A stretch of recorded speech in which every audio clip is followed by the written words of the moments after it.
Hello there, what is going on everybody? Today we're going to be learning how to play Marvel Crisis Protocol. If you are interested in this game, this is a great place to start. We're going to be going over all the basics on how you play the game and how much fun it is, because it is one of my favorite new games of 2019. Sure to be a big hit. If you like what you see by the end of the video, I urge you to click that subscribe button, because there's going to be a lot more content coming out for this game, and we're going to be covering it.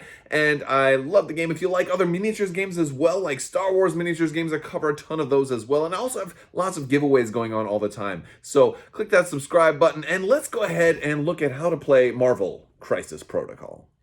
So in Marvel Crisis Protocol, you're going to be building a team of 10 different heroes, although you won't use all of them. Now, when I say heroes, I mean heroes or villains. We call them characters in this game, but just for short, I'm going to call them heroes because characters change size a lot throughout the games. So one of the things you're going to be doing in this game is taking actions. You're going to be moving and attacking, and doing primarily moving and attacking, but sometimes you'll be interacting with certain objectives, because this is an objective and victory point based game. The first player to 16 points is going to win. If nobody wins by the end of 6 rounds, then whoever has the most victory points will win. You also win if you destroy all of your opponent's characters. And yeah, it's pretty simple and straightforward. We're going to go over what it takes to build a team, and how we look at the different character cards, how we set up, and what we do on a turn.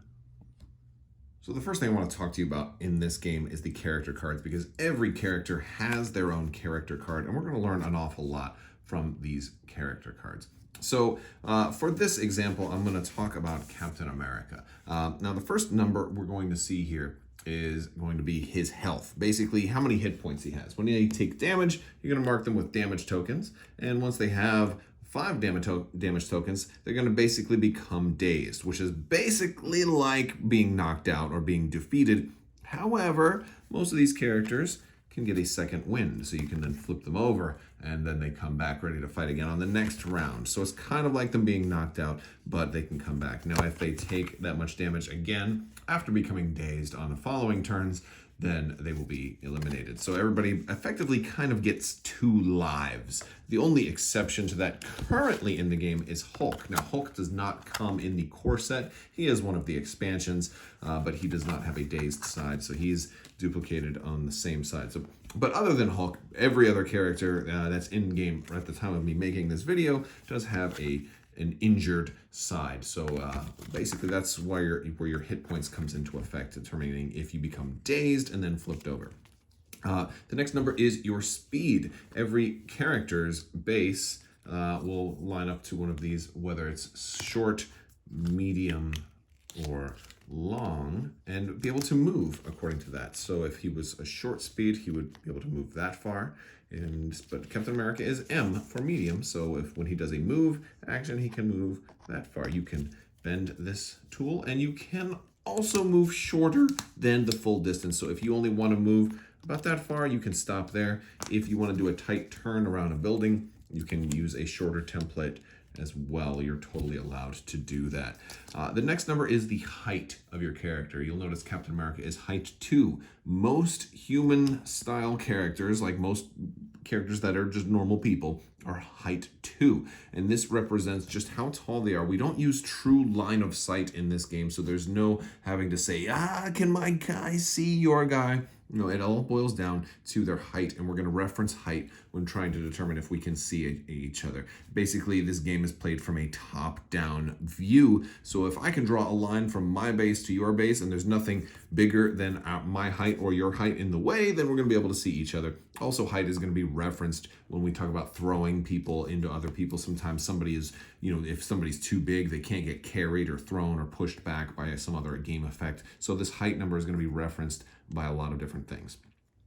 Next is going to be your threat. This is how many points they cost to go into your army. You're going to basically be building an army with points, and this is how many points are going to go on to that. We are going to have these crisis cards that are going to have a threat level, and that's going to dictate basically the mission, right? Like how many points you can use. And so the higher this number, the more powerful that character generally is. You'll notice for contrast, Hulk here is a threat value of 6. He is super, super awesome. But then like Black Widow is only a threat value of 2. So, different characters have different point values. The next number is going to be defense. When we talk about how combat works, these are going to make more sense, but there are 3 types of attacks in the game. You've got your physical, your energy, and your mystical, and all of those are going to have different defense values. So, for example, you will see that maybe Spider-Man has, physical defense of 3. He's got 3, 3, and 3. Whereas Captain America has 4, 4, and 3. So Captain America's got that shield. It protects him a little more against physical and energy attacks, but maybe not against somebody like Doctor Strange's magic or something like that. It's kind of how that might work out. And basically, the higher that number, the more dice you roll when you're defending against an attack like that. Below all of those stats, we're going to see the different types of attacks that a character can make. Now, don't really worry too much about the different text that's in here right now. I want you to focus on strike. We're going to see a couple of different numbers. First, we're going to see the range of 2. So Captain America, in this case, can strike anybody that is within range 2. Now, in this game, we're going to use the term within an awful lot. So if Captain America wanted to, punch Spider-Man, well, he is within range 2 right there. Now, in this game, within just means any part of the base has to be within. This is a little different than some other games. Some other games say within must be fully within. But in this game, within just means any part of the character's base has to be within. So it's a lot more flexible with the term within. So that's the range. The next number we're going to look at is that little barbell symbol, which is how many dice this attack is going to roll if you make this attack. And in this case, it will roll 5 dice. We will talk about combat some more, and the attack and defense will make a little more sense. The last is the energy cost. Energy is very important because that is what powers all of our super powered abilities, and energy is going to be tokens that look like this. There are also tokens that say 3, so we can have 3 energy as well. At the beginning of every round, characters are going to get more energy, so that's also another thing that's going to build up. You're also going to gain energy when you take damage from an opponent's effect, whether they hit you with an attack or hit you with something indirectly. You're going to take damage if an opponent causes you to take damage. And so you'll basically gain energy from that damage that you take. Some of your attacks will also allow you to gain energy. Like now we look at some of the text below strike. After this attack is resolved, this character gains energy equal to the damage dealt. And that is another way that your character can get extra energy. It's them getting amped up after having a successful hit on an opponent. But basically below each attack is going to be all the extra things that it does. And this other one here says if you rolled a wild symbol on your dice, you can push the target and that can move them around the battlefield. And you're going to see different types of attacks. So Captain America has actually 3 different attacks he can make. He can strike, shield throw, or shield slam. Now, both strike and shield throw are different attacks. Summary, shield throw is a little bit longer range attack, but rolls less dice and has a different fancy effect that it could potentially do. It can ricochet. But we have shield slam here, which is a very strong attack with 6 dice, but it also costs 2 power. So if Captain America doesn't have the 2 power on his card, he won't be able to use shield slam. Below all of the attacks a character can do, now you see superpowers here at the bottom. And there are different categories of superpowers, but the one that is most unique on Captain America's card is this star right here. This is a leadership ability, and leadership abilities are special ones. You can only have 1 active leadership ability on your team. You'll notice characters like Spider-Man don't have a leadership ability. Captain Marvel doesn't have a leadership ability. Baron Zemo, most characters don't have a leadership ability. The only characters in the core set that come with them are Red Skull, who has one, and Captain America. So for most of your starter games, it makes sense to have Red Skull on one team and Captain America on another team to try to get those leadership abilities because, again, you can only have 1 active on your team. Now, to have a leadership ability active, you must have affiliation Avengers. And what that means is we're going to have these cards here. We have a reference card for Avengers and Cabal. Those are the different types of factions that come with the core set, but there will be more of these eventually. And this lists the characters that are part of those factions. So, and some, not all of these are out at the time of me making this video, but this is just telling you some characters that are Avengers and some characters that are Cabal, for example. Now, if you want your affiliation to be active, you more than half of your team has to be on Avengers. So if I'm using 5 people on my team and only 2 of them are Avengers, I'm not going to have affiliation Avengers. But if I have at least 3 on a 5-man team, or at least 4 on a 6-man team, for example, then I could claim, hey, we are Avengers. And the story goes, I could potentially have a villain or 2 on my team and just make them honorary Avengers for the day. So that's kind of how affiliations work. And that's going to factor into a couple of other things that we'll talk about later. But there are other superpowers that characters are going to have. Some of these symbols right here are superpowers that we'll be able to activate or react to, and some of them are going to be ones that are going to be on all the time. We can see that Dr. Octopus has some abilities that are on all the time. Whenever this character rolls dice, for example, he gets to do stuff, and it doesn't have a power cost. Wall Crawler is ability very similar to flying that's going to let you kind of climb over buildings with ease, and that one's going to be really cool. Ultron, for example, has flight, and he also has immunity to bleed and to poison effects. So there are a lot of those type of effects that are going to happen. This particular type of ability is something you're going to do on your turn, something you're going to activate if you can pay its power cost. So we have reactive, we have active, we have all the time on passives, and we have leadership superpowers. And basically, if you can pay their cost, then you can do them. Superpowers do not count as actions. The only exception to that is if they say the word action. Now, one example here is Baron Zemo has a superpower down here that says action. And they'll tell you if it's going to use up one of your actions, because every character is going to get 2 actions when you activate them. So actions are very important. And that's why it's important to note that superpowers don't count against your action total of 2 unless they say in bold letters, action. So that is basically the front of a card. Now, I did talk about that there is a flipped over side. Now, some characters, when they get wounded and they come back, they're going to have some different stats. One of the things you'll notice, Captain America's health now goes up to 6. So he's a little bit harder to kill now, and he also gains this permanent ability, I can do this all day, which is very thematic. As Cap gets beat up, his will becomes more fierce, and he unlocks some new abilities. Iron Man, for example, unlocks the awesome Unibeam attack, which is really, really nice. There it is, Unibeam right there, for 4 power. So it's an expensive attack, but it's something he doesn't have access to until I guess later in the fight. So that's a pretty quick look at the character cards. I want to show you some of the other cards in the game.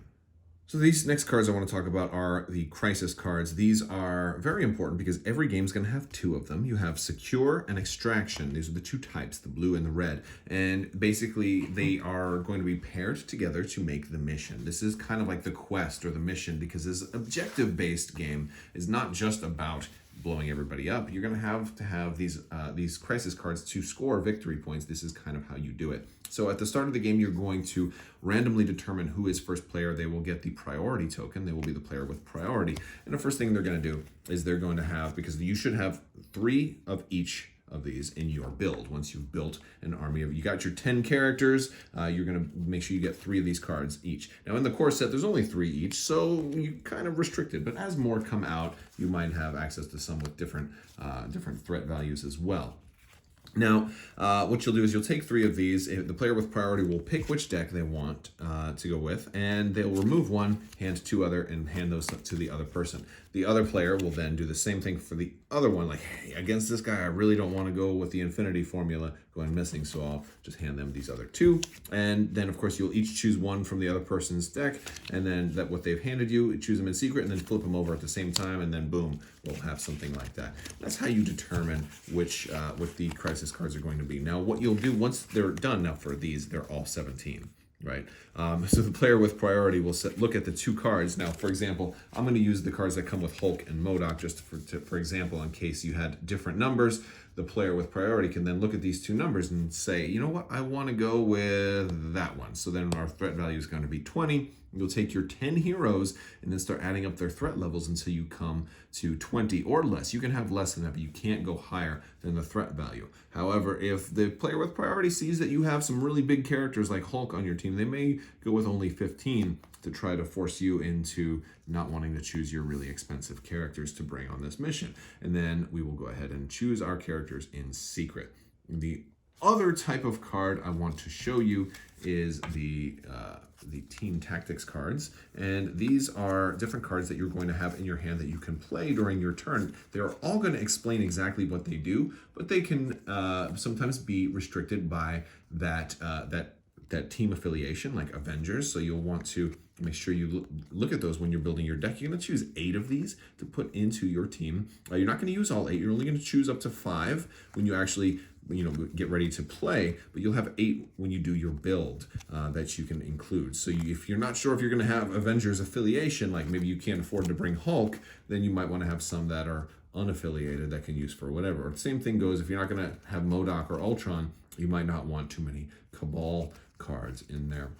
And that will still hold true for other factions in the future. But these are all going to do different things. Now, they are not secret cards because they are going to have their name and artwork on the back. So your opponent's going to know exactly what cards you have. But they are one-shots. So once you play one of these cards, and you're going to do this at any point during your turn, the cards will tell you when they can be played. And it's at any time during your turn. Sometimes they're even reactive. Sometimes you can play a card if it's when you're targeted by an attack on somebody else's turn. But they'll all tell you exactly when they can be played. Usually they require you having a certain number of power, like 3 power on a character or 2 power on each of 2 different characters or something to that effect. Maybe you'll get extra dice, maybe you'll get to re-roll something, maybe you'll put some type of penalty on another character. They are just great cards. They add some extra flavor to the game, but once you use this card, it's gone for the game. So while you'll only have 5 cards available in a game, you want to use them wisely, and they're also going to consume quite a bit of power. Now, the next part of the game I want to talk about is combat. We have lots of different things to do with combat since characters are going to be primarily moving and attacking, so combat is very important. So we have different ranges. I was talking about the movement tools before. We can use these movement tools, long, medium, short, to move around, but combat is primarily measured in range. So like I said, melee range is, for most characters, range 2. Some characters have a little bit farther of their melee attacks, like Doc Octopus, for example. We have range 3, which is certainly farther than that. We've got range 4, which is a lot farther than that, and we've got range 5, which is farther than all of that. So that is our longest range. Now, there is no maneuver tool or range tool for range 1. Range 1 is actually just going to be the width of any of the maneuver tools, so it's about 1 inch, and we can always just slide any of them up that way. So range 1 is really, really short. Range 2 is 3 times as long. Range 3 is even longer than that. So it starts to get really, really big in difference between 2 and 3, and then the difference between 3 and 4 and 5 is a little bit less pronounced, but still, it's there to provide some big distinctions between, I think, 2 and 3. Now, let's say Captain America and Iron Man are fighting here. Well, first thing I want to do is look at the different types of attacks again. Remember, we have strike and we have shield throw, or our 2 free attacks, as in they don't cost power. And if I wanted to attack Iron Man twice, because you can do 2 actions when your activation, if I'm going to be activating Captain America, maybe I want to attack twice to try to take down Iron Man. So first thing I would do is see, well, strike does more damage, or rolls more dice. I roll 5 dice with strike, only 4 with shield throw. We're going to disregard the rest of this flavor or this extra text underneath and just try to focus on the dice. Well, I'm going to see that I'm out of range for strike, so I can't really do that one. So I will check the range for shield throw, which is 4, and I am within range right there. So I can throw my shield at Tony Stark there in the Iron Man armor. So now shield throw is a physical attack. So what I'm going to have to do is I'm going to reference my Iron Man card and just see how many dice he's going to roll. Now Iron Man is going to roll 4 dice against a physical attack, and Cap is going to roll 4 dice versus Iron Man. Now there are different symbols on the dice, and everybody rolls the same die symbol. So first off, a blank. A blank is pretty straightforward. It's a blank die. Doesn't do anything. What's worse than a blank is a skull. This is a dead die. This cannot be re-rolled or manipulated in any way. So if you roll a skull, that's even worse than a blank, because some abilities will let you re-roll or change dice, but a skull does not. All right. Now, if you're defending and you roll this shield symbol, well, that's good. That counts as a block. That's going to cancel 1 damage that's incoming. And it's basically dice cancellation here. So if I roll 3 damage and you roll 2 blocks, 1 will go through. And, you know, it's simple math. So blocks are good for the defender. Although if you're the attacker, blocks don't do anything. Likewise, attacks are good if you're the attacker, and they're worthless if you are defending. So Cap will roll his dice, and then Iron Man will roll his dice separately. And that's kind of how combat is going to work. Now, there are some special symbols that I haven't talked about yet. For example, there is the wild symbol. Wild is very, very good because that can count as either an attack or a block, whatever is applicable to your roll. If you are attacking, it will count as a hit. If you are defending, it will count as a block. Also, there are certain abilities that are going to want to see a wild in there. For example, if Cap was meleeing, he would potentially be able to trigger push here if he had at least 1 wild in the roll. So wilds are universally good for everybody.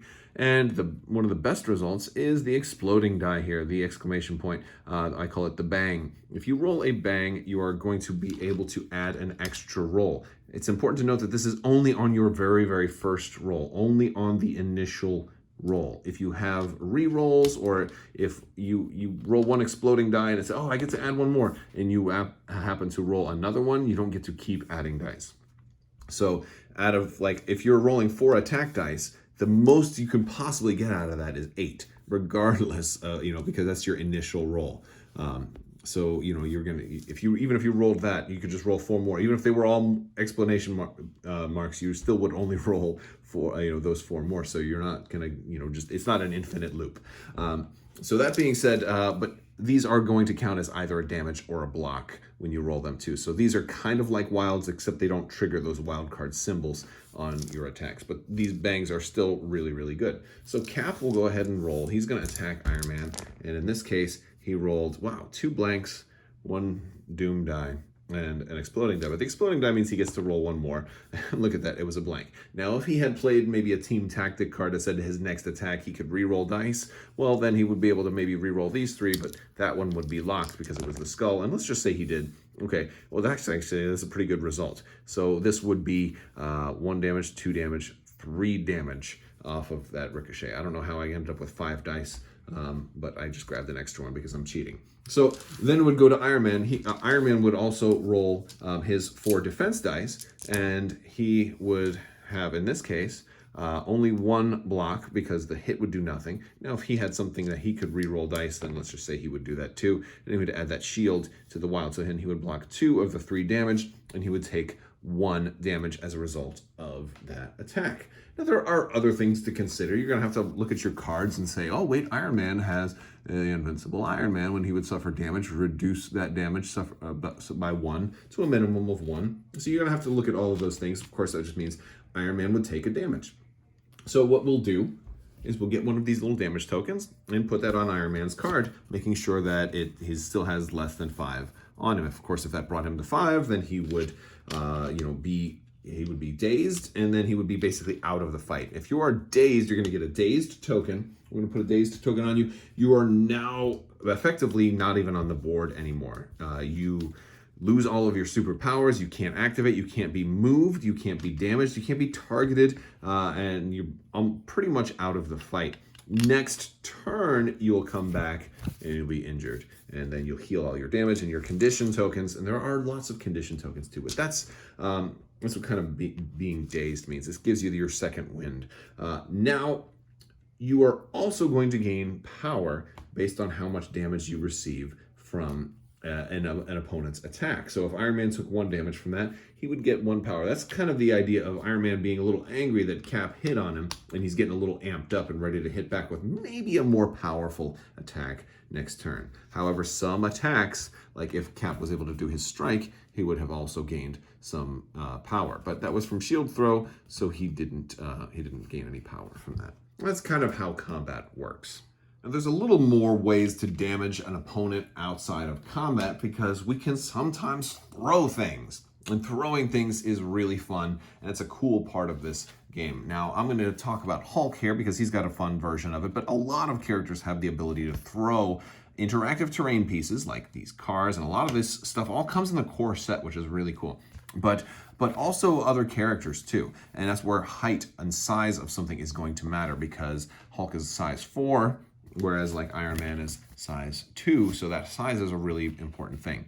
So like Hulk here has strongest one there is. Choose an interactive terrain feature or an enemy character, both of size 4 or less and within range 2, and throw it range medium. Throw at distance medium. The superpower can only be used once per turn. Now that's going to cost him 2. So on Hulk's turn, maybe he doesn't like that Cap just attacked Iron Man and he wants to throw something. And that is certainly a fun thing. Or an enemy character, right? So maybe he wants to throw Cap at Spider-Man, but oh, wait a second, he's too far away. Now Hulk could move, but maybe he doesn't want to move. So maybe he's going to throw this car and he's going to, or maybe he'll throw the Daily Bugle, which is probably a better example. Now, throwing something, you're going to have to say distance medium, and you will have to move it kind of in a straight line. Now, the cool thing about a lot of the terrain, because there's different sizes of terrain, sizes 1, size 2, size 3, size 4, size 5, etc. A lot of that stuff is, like very small items are going to be size 1 terrain. So like this lamppost might be a size 1 terrain. This trash can might be a size 1 terrain. Some things are a little bit bigger, like this dumpster. Well, they did you the courtesy of marking them as size 2 on the bottom of them. And this is all the terrain that comes in the core box is going to have, like, the car is size 2. The Daily Bugle newsstand, however, is a size 3. So maybe Hulk wants to throw the Daily Bugle at Cap. Well, Spider-Man's kind of in the way, so it looks like it'll hit Spider-Man. But when somebody throws a terrain feature, it's actually going to come off the board. So you can kind of swing it in that direction, it hits him, and you take that off the board. Now, here's how that works. When you're throwing somebody, first off, you'll have to make sure that it's in range, whether you're throwing a person or a terrain feature. And if he's gonna throw that at Spider-Man, Spider-Man is going to be able to make a dodge roll, which is basically like a physical defense roll. Spider-Man will have to face 4 damage, though. Now, the damage you face is based upon the size of the incoming item, whether it's a character or a terrain feature, and you add 1 to that. So since the Daily Bugle was a size 3 piece, we'll add 1 to that. So with 4 damage incoming to Spider-Man, and he has a chance to dodge by rolling his 3 defense. So he would get to roll these. He does get to add exploding results. So with this roll, which is not too bad, he would have stopped 2 of that damage. So he would have gotten partially out of the way, but still taken 2 damage. And considering a lot of characters have only like 4 or 5 health, or 5 or 6 health, that's not a whole lot of health left for Spider-Man after he takes 2 or could have been even 4 from that giant hit. Now, on your dodge rolls, you also do get to add your exploding dice, but only again for the initial roll. Now, a cool thing is if Spider-Man were closer and Hulk was able to throw Spider-Man at Cap, the dodge would work similar. Cap would be dodging the roll, and Spider-Man would just take 1 damage for being thrown into Cap. And then but Spider-Man is a size 2, so we would add only 1 to that. So it would only be 3 damage going to Cap, but it might be worth it because Spider-Man's also going to take 1 for being thrown. But Cap has the defense of 4, so he might more easily be able to dodge that type of flying spider. So throwing things is really, really fun. Now, if you're going to throw or push something, a lot of times it'll say push something away or towards or to pull or something like that. And just to make sure that you're pushing somebody away from somebody, you can take one of these maneuver templates, and he can go kind of any direction within this little V. The size of it is not really relevant, but it's just to make sure that you're not using a push to kind of push somebody sideways. They have to kind of go that way. So you can use whichever, the M, the L, or the S, whichever you feel is appropriate. But basically, they have to kind of go in that general direction away from the character who's kind of throwing them. There's also the keyword push, which just moves them in that direction but doesn't cause a collision. And a collision is the type of where they take damage, what we were just talking about. So at the beginning of a game, when we are ready to play, we will want to kind of decorate our board with terrain. Now, you can use the stuff that comes in the core set, that's fine, but you'll probably want to add a little more. So let me add some more. Now that's a little bit better. It's a little more crowded. I'm kind of digging it.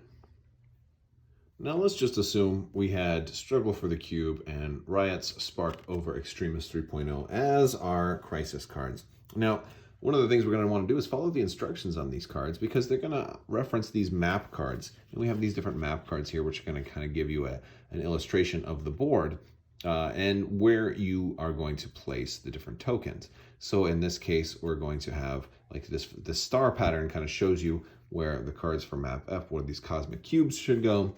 And then map card D is going to tell you where the Extremis consoles should go. So we'll kind of want to measure those out and place those. And those are going to be the objectives. And these are also going to tell you during the cleanup phase how you score or how you score objectives and also how you can interact with them, because characters can spend a power to interact with these things, to do various things. Like, for example, if you are within range 1, again, that's the short end of one of these little sticks. If you're basically right next to one of these cosmic cube fragments, you can interact to pick one up, and that's going to make you take damage, but you gain extra power.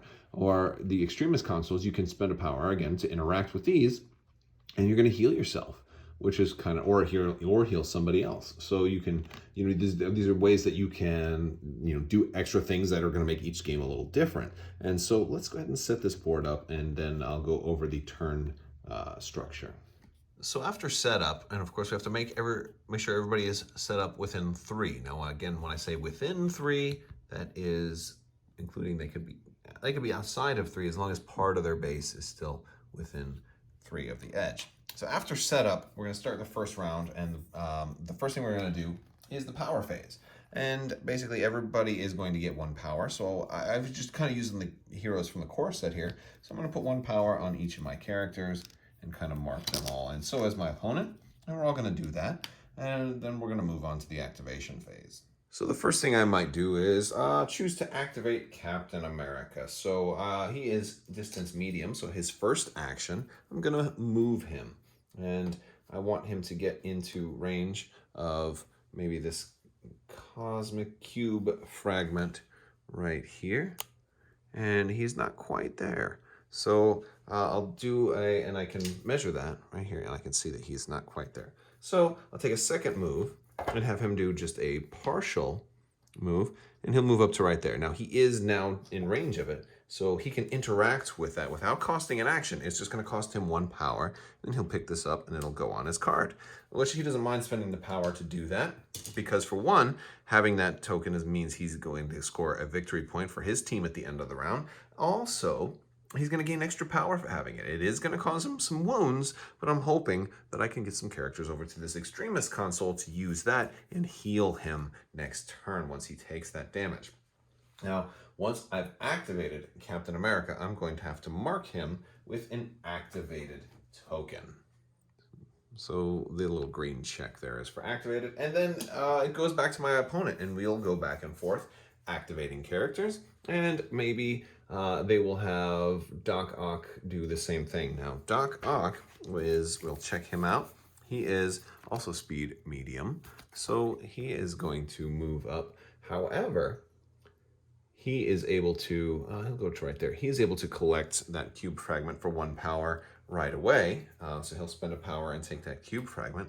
And he can now also do another action. Now, if he were in range of Captain America, he could attack him, but he's not quite in range. Maybe if he had done a full move.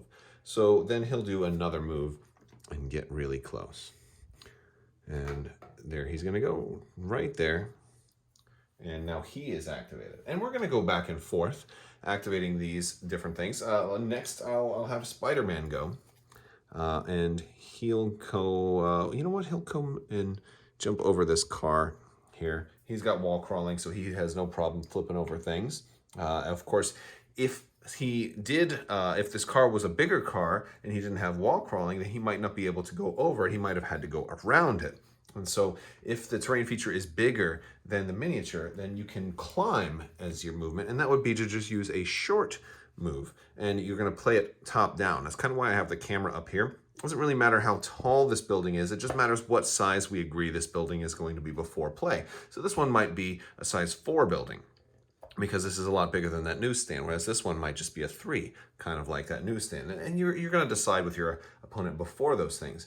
So if I had somebody who needed to climb, like if Cap wanted to move that way, for example, I would just, from the top down, have him move up there with the short. Even though he can move medium, because he had to climb, he doesn't go as far. And that's one way that you can get on top of things if you don't have wall crawling or flying. But I'll put Cap back over here. And basically now we'll kind of fast forward to like the end of the turn, and I'll talk about how we score.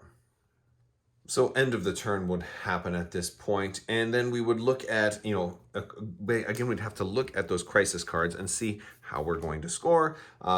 For example, for every Cosmic Cube fragment that my team has, we would score a victory point, and same thing with the other team, as well as how many Extremist consoles we had control of. And again, if you have more people on your team that are within range 1 of that console than somebody else from the other team, for example, if Crossbones, he's slow, he wouldn't be able to get there. But if Crossbones had made it to here, but I had Captain Marvel and Spider-Man there, he would be contesting it, but he wouldn't have enough. So I would still gain control over that one. That would also get me another victory point. And so we're going to mark our victory points here on this victory point tracker. So maybe I got 3 and my opponent only got 2. And then we would move to round 2. And again, this is kind of how we track to see who gets to 16 points first, or who has the most left at the end of turn 6. And then at the end of the round, you will pass priority to the other player. The exception in that case is if I maybe had eliminated some of my opponent's stuff and I had more activations than them, I wouldn't be able to go like last and then first. So you're kind of always going to be going back and forth and back and forth. So if I had priority and I also went last, I would have to give them priority. But if they had priority and I still went last, they would retain priority, and they'd still be able to go first. So there will be some back and forth. So you can't, you're not really going to totally destroy somebody with an activation advantage. That kind of limits that. But this game is wonderful. I hope that is a good enough explanation. If I failed to answer any of your questions about how to play this game, be sure to leave them in the comments below, and I will do my best to answer them. And I hope you guys are checking this game out. There's a lot more expansions planned. We've already had like Hulk and MODOK show up, and we are having more characters from Black Panther show up soon, as well as Venom. And there's a lot more. You can check some of my videos from Gen Con, where they showed lots of characters that are coming. And we also are getting Thanos next year, which is going to be amazing. So let me know if you want me to talk more about some of the upcoming characters, because I think there's a lot to talk about with this game. All right, guys, that's all I've got for you today. I want to thank you all so much for watching. If you like this video, go ahead and give it a thumbs up. Let me know what you think down in the comments below. Don't forget to subscribe.